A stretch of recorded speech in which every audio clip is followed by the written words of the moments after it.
Amen. Magandang gabi sa ating lahat. Tayo po ay magkamayan at i-welcome ang bawat isa sa ating mga bagong kapatid.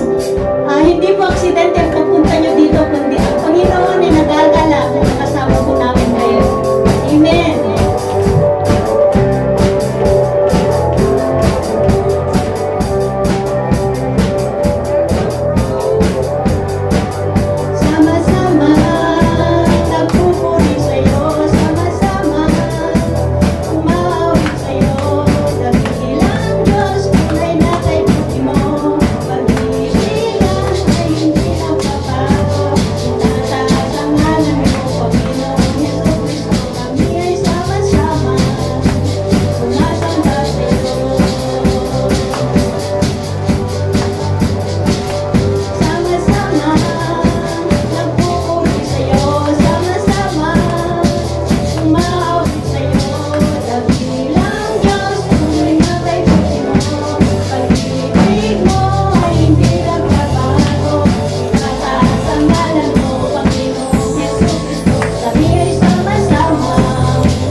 Magandang gabi ulit po sa ating mga ako pa'y nagagalak dahil nakapunta po dito ang ating dalawang kapatid na kasama ni Ineng, at salamat sa buhay nyo at nagagalak po kaming makilala kayo sa ulinta.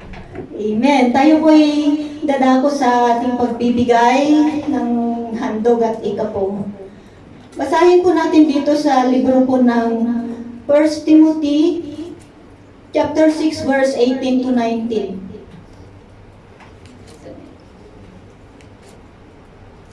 Utusan mo silang gumawa ng mabuti at magpakayaman sa mabubuting gawa, maging bukas palad at matulungin sa kapwa.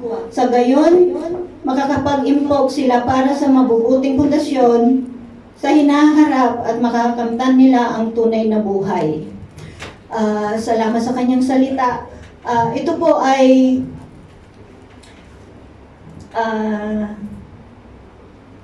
sabi dito sa kasulatan na patuloy po tayong gumawa, patuloy tayong handang tumulong sa ating mga kapatid na nangangailangan po ng tulong.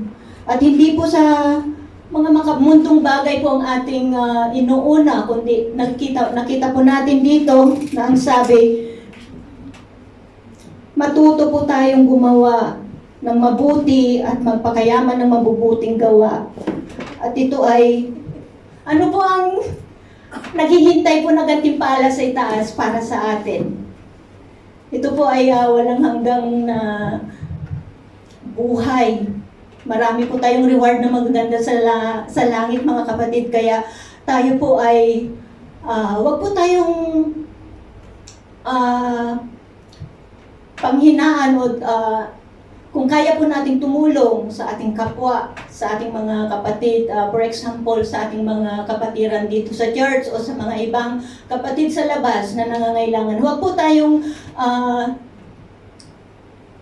bang tawag dito?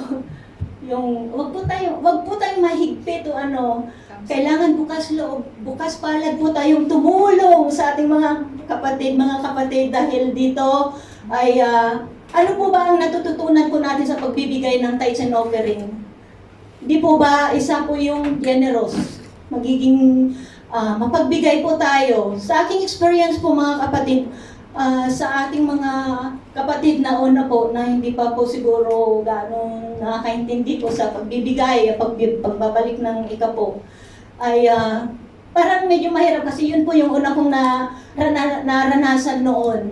Pero hanggang sa unti-unti na nauunawaan ko po ang salita ng ating Panginoon, awa ng Diyos, pasalamat sa Kanya dahil naintindihan ko po, dahil alam ko po marami po tayong pangangailangan sa pamilya, pangangailangan natin po dito.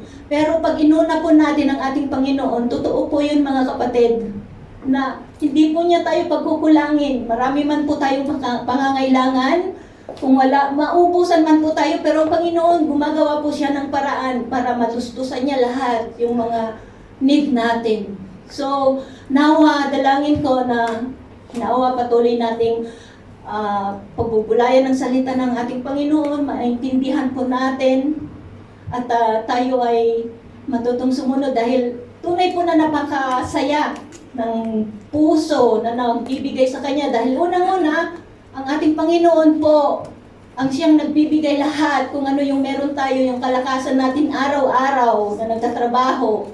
Siya po lahat yung nagpro-provide.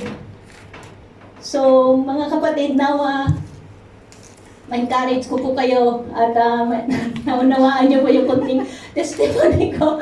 At ang Diyos pong papuri, at sabi pa dito sa Gawa, sa libro po ng Gawa, chapter 20, verse 35, sa lahat ng pagkakataon, ipinakita ko sa inyo sa pamamagitan ng ganitong pagtatrabaho na dapat ninyong tulungan ang mahihina.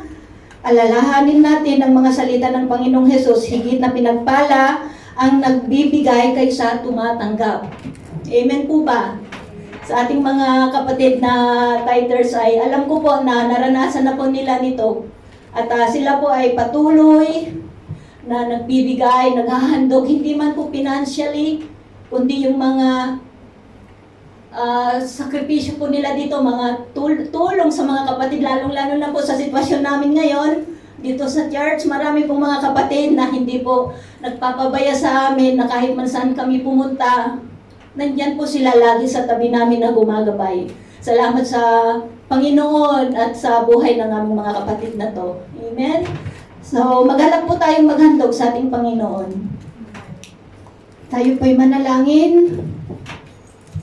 Yes, Lord, Ama naming makapangyarihan sa lahat, dakila at tapat, mapagmahal sa kanyang mga anak at sa buong linggo, sa buong mundo, na lumikha po ng langit at lupa, ang Panginoon ni Jacob, Isaac at Abraham, na hindi po nagbabaliw, nagmamaliw, Panginoon. Salamat sa inyo pong pagmamahal.